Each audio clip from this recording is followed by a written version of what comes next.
Good evening, DC. How are you? Welcome to our weekly DeFiChain news show. Hi, Mark. Great, exciting week. Really great. So I just recognized some people are telling that there's no sound. There is no sound. This is strange. There should be actually sound. Please give us a feedback. Can you hear us now? Okay, let's see. What are 3 persons mentioning? Okay. Now sounds. Okay. Now sound? Okay, perfect. Fantastic. No idea. I think we had this. Do you remember we had this like 2 shows ago also that people said at the beginning was no sound? Okay. Yeah. Whatever. So Strange. we are back. Before in the German one, that was good. Let's hope it doesn't happen again. I lost DC. He flew out of he flew off the show. Something happened, but we've got him back. Amazing. Hey, let's jump right into the topics. We've got a shitload of stuff to discuss tonight. Let's get going. The main topic today is the voting results of the last voting round. Absolutely. Second topic tonight is Fort Canning hard fork updates. Then just a short outlook what is coming else in Q4 on DeFiChain. And last but not least, we're gonna talk about the future dates and what's gonna happening next on all our channels. Yo, DC, main topic, heartbeat finale. Everything was crazy last week. Tell us a little bit what really happened, what went down here. So we mentioned it before. It was an exciting voting round, and it is getting more and more exciting during the last week. So we started with lots of records, and we finished with lots of records. So we had the most CFP applications, 18 CFPs to be voted on. We had the largest amount of DFI requested over all CFPs. If every CFP would be voted with yes, the amount was 450,000 DFI. And then we go into the voting and we proceed with building records. So we had the most votes over all voting rounds. So the last voting round, I think that the maximum was less than 200 votes. Now the maximum was 487 votes. We had the most declined CFPs. So from this 18 CFPs, 5 are declined. Before we had just 1 project. Now we have overall 6. And we have a really tough battle on one CFP. It was a Chrome extension. Till the end, it was not really clear. There was equal yes and no votes on the dashboards of the community projects tracking the GitHub. So 184 yes and no. And that would be not approved because you need one more yes than no. And then they go into detail and found 2 invalid votes. So one was just a double entry. So it was counted twice. And the second one was the masternode had not found a block before the deadline. It was short after. So this is also invalid. And the CFP won with 2 votes more yes than no. So it was a roller coaster going up and down. Really crazy. Unbelievable. Unbelievable. Okay, so should we jump right into the data? We prepared a lot of data for you guys. We want to show you that into details a little bit more and analyze what happened a little bit deeper. DC. Yeah, so you should have a look on a bigger screen, so no smartphone, because 18 CFPs, it's a long list. It's sorted along the numbers from 1 to 18. Maybe we start having a look on the last column. There are red and green dots. So the red ones are the declined CFPs. We have 5 items. So the first one is number 3, the printing service for the DeFi node. Slightly rejected, so 85 more no votes than yes. We have the promotion tools. It's more clear, no votes, 157 no votes, or more no votes than yes votes. We have number 13, the DFX smartphone app, slightly rejected, 23 more no votes than yes. I think they come back again. We will mention a few details just in a short. The masternode signer clearly no voted, really interesting. 286 more no votes than yes. If you have a look on GitHub, there are a lot of invalid votes. Maybe that would be the tool to avoid invalid votes. Number 15, also from the guys from the Safe wallet, the Jellyfish compatibility. So 5 projects voted with no, and most of them will proceed. I'm personally very happy. The clear no voted promotion tool will have a presentation on the German meetup tomorrow.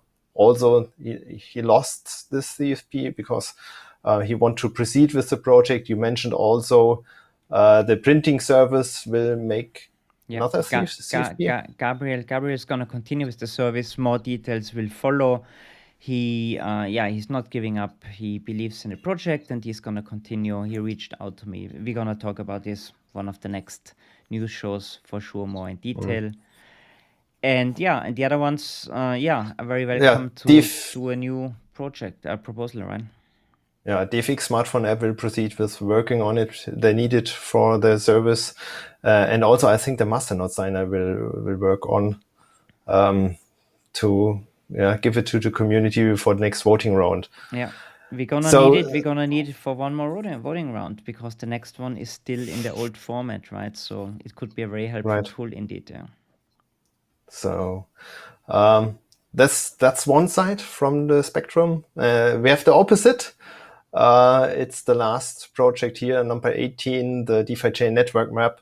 100% yes, no votes. Unbelievable. So big congratulations to you guys. I think that's a really massive achievement to come out with a project and get no rejection at all. Well done. So cool. Absolutely great. Really, really strange. And we have some more projects, more or less clear one. So it's number 2, the moderation of the tax Telegram channel. 94% yes, so nearly all. Number 5 also clearly yes voted in the Telegram moderators. So we have here 2 no votes. It's more or less. I mean, it's 99.55% acceptance, right? You can't get any better. Yeah. How much did Angela Merkel's party get yesterday in the voting? Did you follow actually, or yesterday on the weekend? No time. DeFiChain was so exciting. No time. Number 7, new project, DeFi Links IO, also clearly won 96.6%. Also pretty happy with that. Hey, I mean, it's amazing, guys. Thank you so much for voting. Yeah. Masternode Health also more or less clear voted 71%. Number 10, our YouTube formats also clearly voted 99% yes votes. Thanks, all of you voted for us. So thank you very much. Awesome. It's really we feel humbled. It's great. Thank you very much. Right. Decarbonization of DeFiChain, number 11, also clearly voted 89% yes. Well done. Number 12, DeFiChain value, we had them in the show presenting their dashboard, also clearly voted with yes, 96%. You may recognize Saturday, Sunday. These projects are more or less safe. They are stable on a high level, not polarizing the community. Clear going through the voting, and then we had a few projects which make the voting so excited. We mentioned it before. The first project, DeFiChain Chrome extension, this was the hardest battle. 2 more yes votes than no. So just in the last minute, one. We have number 4, DeFiMate, also participated on the Twitter space. At that time, it was rejected and switched back to approved. Number 9, we have the DeFiChain web wallet. Same scenario. Twitter space participated, voted with no at that time. And in the last hours, a few more yes are coming in, and it's slightly shifted to approved. They made a nice comeback at the very end, right? Unbelievable. Yeah. Also number 16, I think, declined at that moment, rejected DFX exchange. Now won with 27 more yes votes than no, and also number 17, DeFiChain Accelerator. So here's a marketing budget to push DeFiChain on all channels. That was a really interesting voting. They started with 100% yes at the beginning, dropped below the threshold, so it was rejected, and also come back and slightly won. So it's really crazy voting round. I hope we will have the following in the same way. Yeah, that's makes the votings more lively. The people are sitting there having a look on the dashboards, what's happening.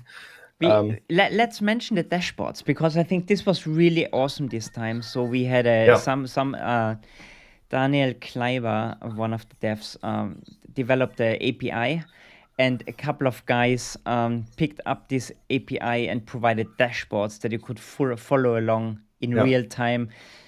I think that made it so much more fun than the first times. It's a big improvement, because there was also a Telegram bot from the team DeFiChain Value, where you could got push notification on Telegram.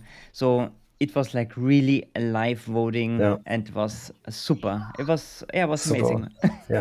Yeah. So it was, you mentioned it, Daniel Kleiber created an API to read out the GitHub. They had also worked now to make it in a way that the same result then Yusin posted on GitHub will be provided for the next round. And on this API, they had an evaluation on, I think, the DFX payment side. And then a few other came up. It was the Masternode Monitor project building a dashboard. It was also my DeFiChain created a dashboard, and the Telegram bot. So it's really interesting to see someone is providing information, and others from the community picking up on it immediately. And building something on it. That's a good community. Great to see. Great cooperation out there, guys. That made the whole voting and the whole experience so much more fun this time. Yes, and after voting is before voting. The next voting round will come mid of November. We have decided. So 15th of November will be the deadline to submit a proposal on GitHub and pay the fee. And then the same procedure will happen again. We have 1 week time to make our YouTube shows for the most upvoted CFPs on Reddit. And we have in the second week after the deadline, the votings from the master nodes. And this is going to be the last one in the old system. And then hopefully beginning of next year, we're going to switch to on-chain voting, what is a big step for our project, I guess. And things going to be even crazier, I guess, and more direct. And the voting is going to change. But we're going to go into all the changes at the later stage. There are going to be a lot of changes, how voting works, how the dates are set, and so on and so on. We're gonna talk about this in December, most likely, a little bit more. Cool, DC. Anything else about the voting, or should we go to the next topic? I think we are pretty done, huh? finished. So you Cool. can Let's switch back switch back to the normal screen. Okay, guys. Second big topic for Canning update, the long-awaited next hard fork. So testing is underway on both on the DevNet and means they found a little security, I don't want to call it a security issue, but they figured out that there could be crazy price swings if the price feeds are not stable. So they wanted to test a little bit longer and just want to make sure that the price feed from the Oracle and everything plays perfectly together. So that pushes the whole launch about a week back. So the testnet is targeted to be upgraded in the coming next week.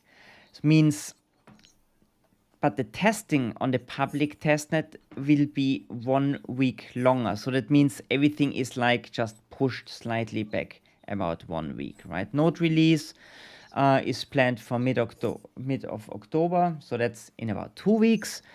And then mainnet upgrade 10 days after that. So let's say if it's, we said on the 10th, mid of October, 10th. So it's close end of October, let's say end of October this year. Yeah.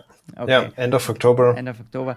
And 2 to 3 weeks later is the wallet release. So what wallet is going to be released and why do you need the wallet to use all the new functionalities? Because the loans are going to be only available on the new Light wallet. The new Light wallet is built on the Jellyfish SDK, and the old wallet that I'm also still using on my desktop is not gonna be used, is impossible to use that for the loans, but all the tokens that are gonna be integrated in the DEX are gonna be tradable on the decentralized exchange, but you can't take out a loan. So we all gonna have to switch to the mobile wallet more or less. There's going to be a desktop wallet built on Jellyfish SDK at a later stage, but first things first the mobile wallet, and then the desktop support's going to come after. So this is going to be exciting. The dates are kind of confirmed, but like you've seen, there's a week pushback now because they just figured out they want to make sure that these price swings are not going to cause any liquidations or something like this, right? So it's really important that this is tested, and I think it's a good thing. Of course, we want the launch, right? But So to one remark regarding the wallet, there will be a desktop light wallet in future, so it's more or less similar to the smartphone one. And what you mentioned is that maybe in future they will create a new full node wallet based on Jellyfish. So that's the uncertain path.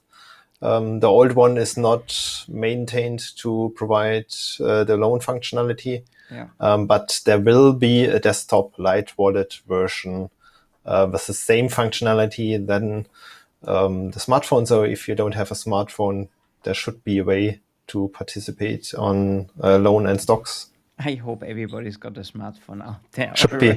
But and maybe Safe Wallet is for sure gonna also have the functionalities, right? And the DFX wallet is a clone of the original Light wallet, so they're gonna have it as well. So there's gonna be several opportunities to use with the new products. And don't forget the web wallet from Santiago. Right. Maybe they also integrate the loan functionality. We will see. Yeah, we will see. Absolutely. Cool, but that's not the end of development. We've got some more up the Surely sleeve. not. What's gonna happen after? So after Fort Canning, there is planned another update hard fork for the on-chain governance. So the voting next year should be on-chain, not in the procedure today. And they are planning to make an update at the end of the year, but that's more the goal. We have to look how the loans will be, how they work, and then the step after will be on-chain governance. Yeah. There's gonna be a lot of new features and ideas and how this is gonna play out. We talk about this, I think, the next time or the next couple of news shows later. Last but not least, we launched a DeFiChain, an official DeFiChain calendar. There was a lot of requests about providing information about shows. Now we've got Twitter Spaces. Now we've got we do podcasts. Even they are like more or less a copy of the formats that we broadcast on YouTube already. But it's a ton of information, and we put a Google Calendar together. There's a web calendar, and you also can integrate this Google Calendar into your daily life on Google. And there's a way to do it, and we're gonna post it in the show notes down there. Or if you go to DeFiLinks.io, there's the explanation already. But we said we're gonna post it in the show notes. You need a link, add a URL, and is everything explained there. So if you can handle our wallets, then you can also integrate a web calendar, I think, into Google. I'm not worried about that. So that's all about the calendar. Give us feedback if you like it. If you have a date that has to be included, that is like an official DeFiChain date, not your wedding anniversary or something like that, then we are very happy to include that, of course. Last but not least, new shows. DC, tomorrow there's something happening in the German community. Right. For all German-speaking ones, there will be a virtual meetup on the platform Remo. We start at 8 o'clock German time, have 3 presentations of the current CFP voting round. And after that, you can talk to other community members on so small tables. So maximum number are 8 persons on one, talk to each other. Join if you can speak German. So we do it now for the German community. Have a look if we do it. If you want to learn German, it's also a good opportunity. But learning German with blockchain background starting point is a hard thing. It's a challenge. I agree. Maybe not such a good idea. Next news show, next Wednesday again. And on Tuesday, the night before, Yusin is going to do a Twitter space. And the main topic is going to be EVM, Ethereum Virtual Machine. It's a great topic. I love the idea about integrating EVM on DeFiChain. And there's a lot of discussion, and I think there's a lot of information needed. And Yusin is going to come with one of his core team developers and going to give you details. And who hasn't joined the Twitter space yet, it's a very open format. Everybody can come on stage and talk with Yusin. And it's great. I like it. We had a couple of hundred listeners, participants in the last spaces. So just be on Twitter, sign up to the DeFiChain, to the official channels, and you see the invitation. When the Twitter space starts, then you see, hey, Twitter space, join, be there. And for the ones who miss it, they can listen to it. They're right on the podcast. And one remark regarding the Twitter space, you have to use a smartphone. So it's not possible on a web browser, on the desktop PC. You have to use a smartphone to join and participate. And if you miss it, have a look on the podcast. We will present a recording there. We're going to do more and more of those, I think, because they're really interactive, and it's also really good at promoting the project to a larger audience, because people are on Twitter anyway, right? So now we can send sooner or later a tip with Twitter. You can do Twitter Spaces. Twitter is an awesome app. It's my new favorite thing. Okay. Cool. Guys, wow, we are really over time. Thanks for joining. We're going to jump into a super short question and answer session if there are questions today. Otherwise, for the ones who are not joining for the session, see you next week in the DeFiChain news show. Yeah, that's it for tonight. See you later on the other side. Bye-bye. Thank you. Bye-bye.